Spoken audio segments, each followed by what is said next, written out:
J'espère que ça vous a fait plaisir. Oui. Alors, encore une fois, je remercie M. Hamid Green et son fils Walid, ainsi que Jamel Kadoun d'avoir répondu à notre appel. Donc, sans plus tarder, je laisse la parole à mon cher ami Hamid Green. مرحبا يسك سفيرة.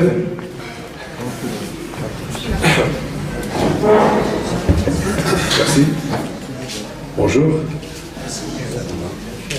C'est plutôt à moi de te remercier, de me faire l'honneur et le plaisir de m'inviter ici.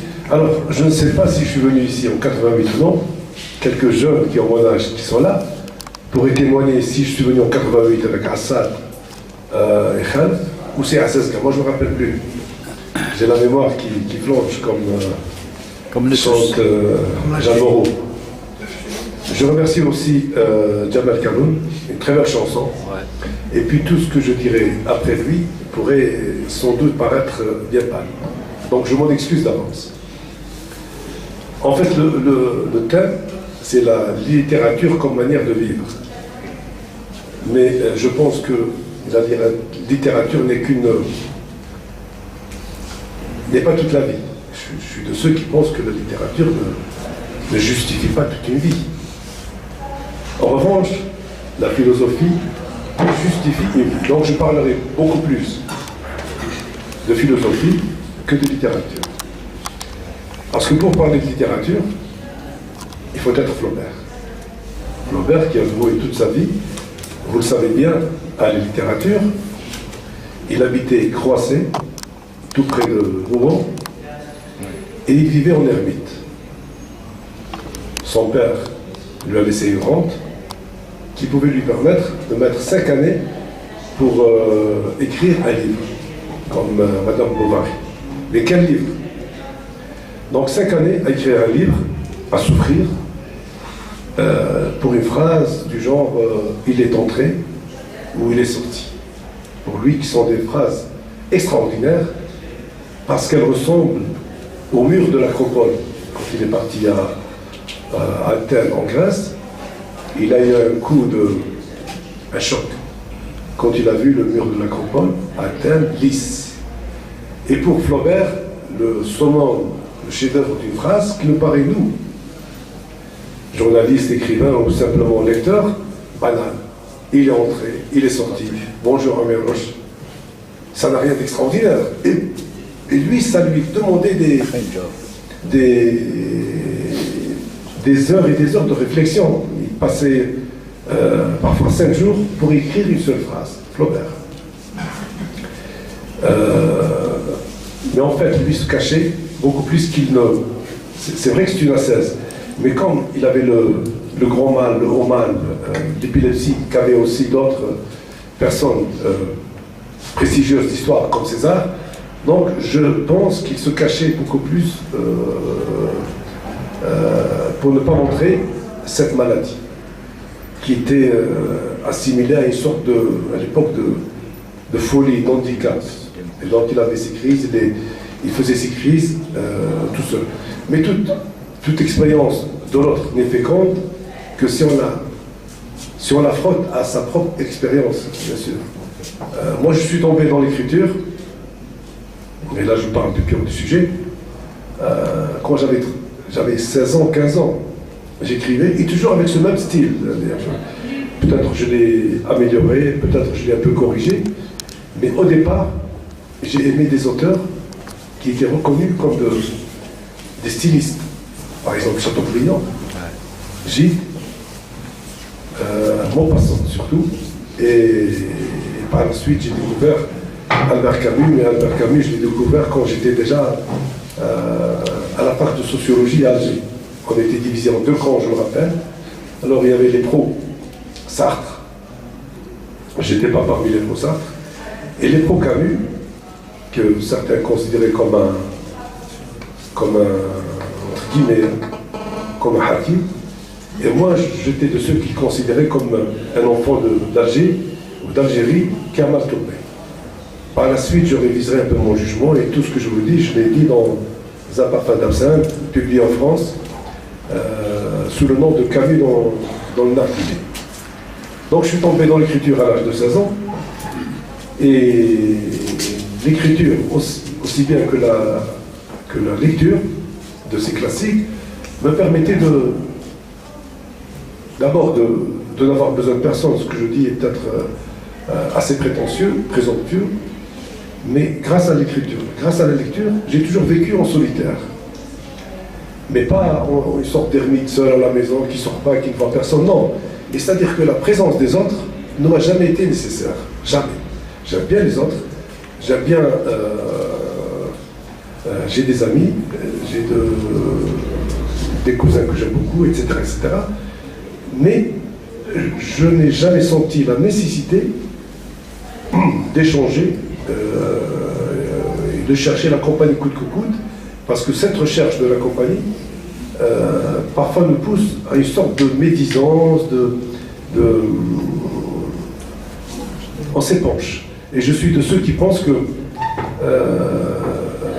il faut être très, très réservé et très circonspect. Si on n'a rien à dire, il vaut mieux ne rien dire. Il ne faut pas me voir maintenant, je vous parle.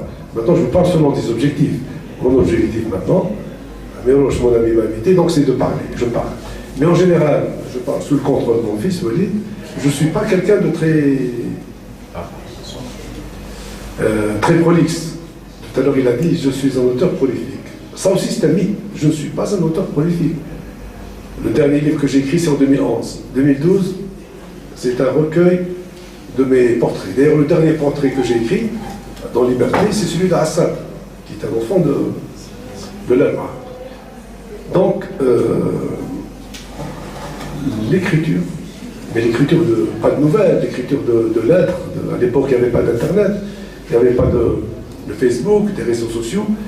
Donc, l'écriture de lettres, l'échange de lettres, correspondance, mais aussi bien que la lecture, et surtout la lecture, m'a permis donc de faire bien le mot de Montaigne, se prêter à autrui et ne se donner qu'à soi-même. Moi, je pense que c'est très, très important d'avoir le souci de soi-même et d'essayer donc de progresser sur le chemin de la sagesse. Moi, ce qui m'a aidé, je vous le dis tout de suite, c'est mon exil au Maroc. J'ai passé 7 ans au Maroc. Et malgré moi, je suis parti. Mais je ne suis pas parti à l'aventure. Je suis parti parce qu'un Algérien m'avait offert un poste de directeur de communication. Donc c'est facile. À l'époque, j'étais à Horizon. Et on m'a offert un poste de directeur de communication. Et je suis parti. Et c'était l'époque du terrorisme. Et le Maroc, que je connaissais bien parce que j'étais journaliste sportif, et j'étais parti déjà en 88 et 91 en tant que journaliste sportif, mais par la suite journaliste politique. Et le Maroc me paraissait le pays, une sorte d'Eldorado. Tout est libre. La mosquée à côté du bar, le bar à côté du boîte de nuit à côté d'un terrain de foot. Donc c'était une société de loisirs par excellence. Bien sûr qu'il n'avait pas la liberté d'opinion, mais en période de survie, la liberté d'opinion n'était pas aussi importante que la liberté de sauver sa peau. C'était ça le luxe, sauver sa peau.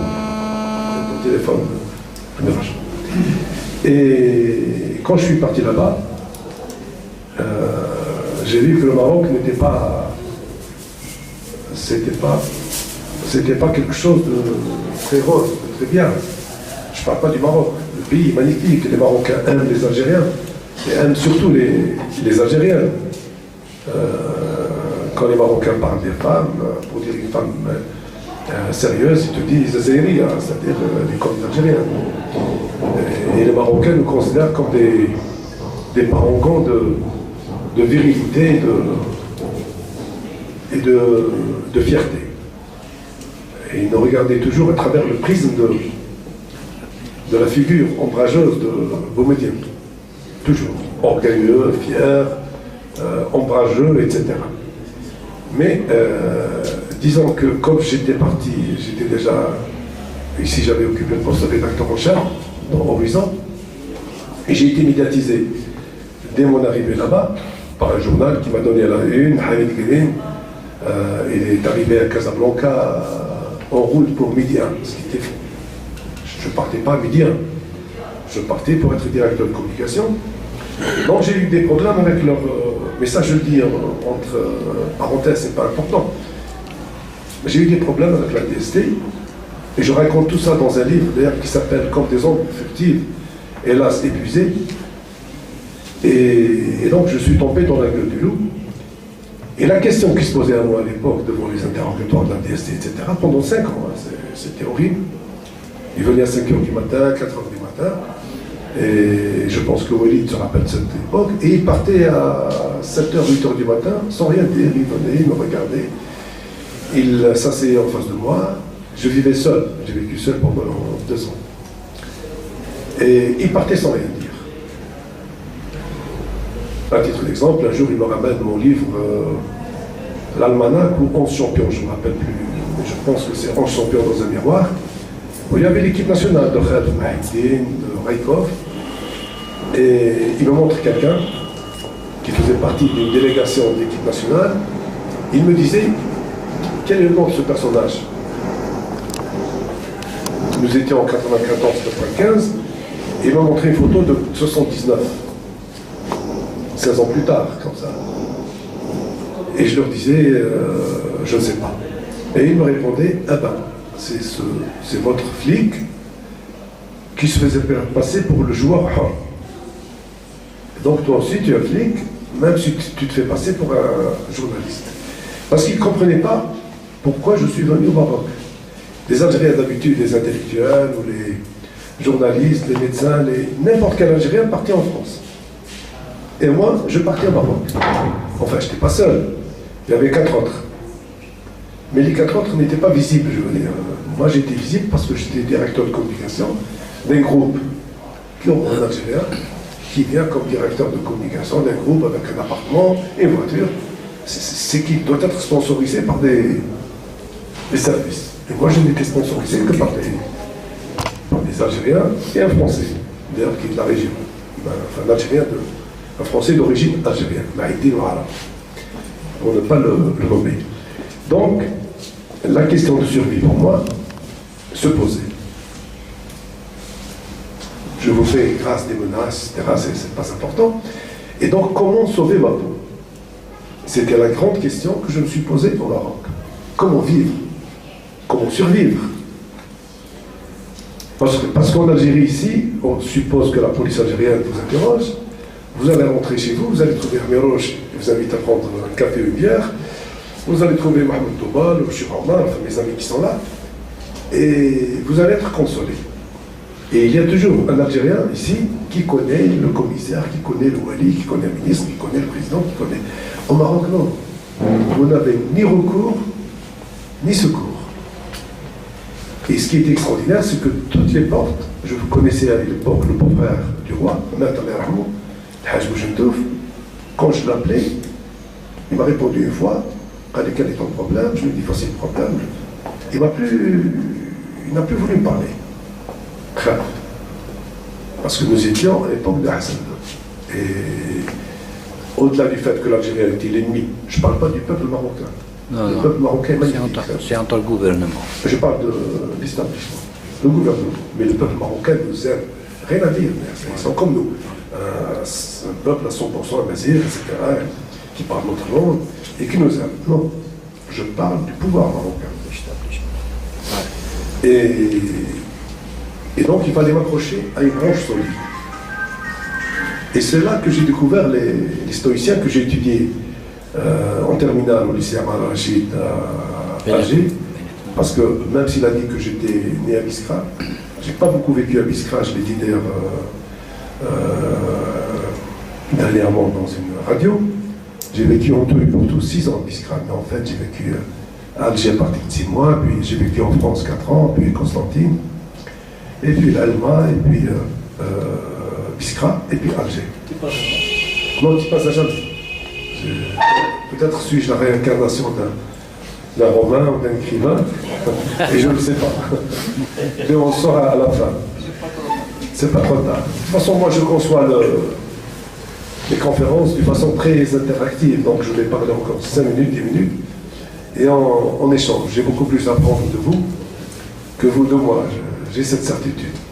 Donc il fallait m'accrocher à une branche solide, et c'est là que je découvre les stoïciens que je connaissais, que j'ai connus au lycée. Mais en terminale, à Marachi, moi qui étais à l'époque scientifique, j'ai viré les lettres, pour moi la philosophie c'est quelque chose d'ennuyeux, c'est une perte de temps. Puis c'était compliqué, Spinoza, Sénèque, Épictète, Marc Aurèle, c'est quoi ça? À l'époque, on ne pensait qu'à s'amuser, les bouffades, les filles, etc. Ceux qui avaient 20 ans dans les années 70 et ont connu Alger, ça, c'était Alger de l'époque. Une certaine liberté, même si ce n'était pas vrai. Parce on avait 20 ans, et à 20 ans, on a toutes les audaces et toutes les libertés. J'ai rencontré dernièrement à Paris un réalisateur de Saïda, Bahloul. Je ne sais pas si vous connaissez. Oui. Karim Bahloul, je pense. Abdelkarim Bahloul qui a fait un film sur le Sénat et qui m'a dit, tu sais Hamid, moi je venais de Saïda, j'ai habité à Alger pendant une année, je dormais dehors devant la brasse. Il avait des bancs devant la brasse, je lui dis, est-ce que tu as été agressé? Maintenant je suis devenu un très bon réalisateur. Ah non, jamais. Alors imaginez, en 73, on dormait près de la brasse, je dormais sous comme une bourrique et personne m'emmerdait. Quand je rentrais à la brasse, on m'offrait le petit déjeuner, et le petit déjeuner, c'est ça. Et j'allais étudier, ou je ne sais pas ce qu'il faisait. Donc c'était un peu, à l'époque, le Bourlich, le boulevard Améroche, la Brasse, Marhaba, le cercle des étudiants, et les autres cafés. On était un peu dans le quartier latin, même sous le Médir. Puis on avait Samir Amin qui venait nous enseigner, on avait Bourdieu, on avait de grands professeurs. Et donc, en 95, au Maroc, je découvre Sénèque, Salam, je découvre Épictète, je découvre Marc Aurèle et les autres philosophes. Et c'est là que je découvre le premier canon du stoïcisme. Ce qui dépend de nous, ce qui ne dépend pas de nous. Et ce canon du stoïcisme a été une découverte magistrale.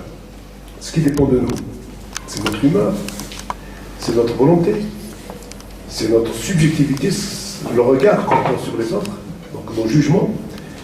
Ce qui dépend de nous, c'est tout ce qui est notre, ce qui nous appartient.